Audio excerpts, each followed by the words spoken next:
afternoon and welcome to WIFR News at Noon. I'm Alyssa Kelly. We're continuing coverage right now of developing news out of Joe Davis County, where multiple train cars derailed overnight in the town of Nora. The crash happened at approximately 12:05 a.m. as at least 15 train cars derailed at the railroad crossing of North Stagecoach Trail near East Chestnut Street in Nora. The train involved is an 82-car Canadian National train carrying ethanol, which has forced residents within 1,000 feet of the crash site to be evacuated. The public is asked to continue to avoid the area as that cleanup effort is still ongoing. Officials with the Warren Fire Department say any residents that had to evacuate because of the derailment can go to the Warren Community Building. WIFR's Nathaniel Langley joins us now live from the scene with the latest development from officials and how this has impacted the community. Nathaniel. Alyssa, yeah, dozens of crews from Canadian National, various hazmat teams remain on the scene here. You can kind of see behind this semi-truck here, we have excavators actually going towards, at least what I count, 6 rail cars here. Let's give you a closer look though of what we've seen this morning here in Nora.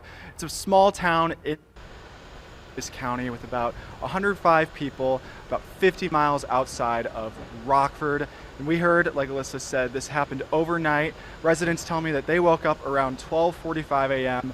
to what they thought was a grain train crashing, but it was not this time. This time it was at least 17 train cars derailing, 2 of those carrying ethanol from what we know.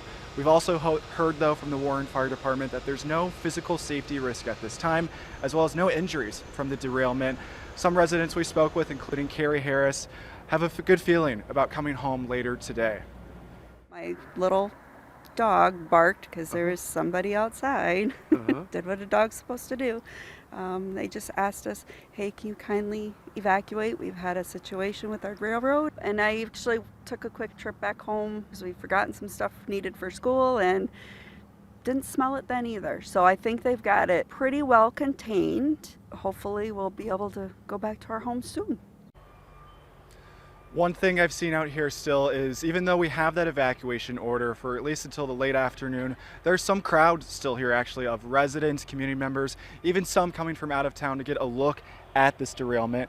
Coming up at 1 o'clock though, we'll actually hear from Canadian Railroad or Canadian National, officials about what they've seen, and we'll get some questions answered on any environmental impacts and stuff like that. A lot to get through today though, but for now, Alyssa, I'll send it back to you. Reporting in Nora, Nathaniel Langley, WIFR News.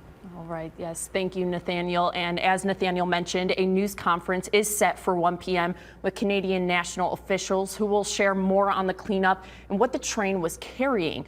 We'll stream it live on the WIFR News Now app and website. You can also catch more local coverage right after this show. Jake Pearson will be going live in our Fastcast.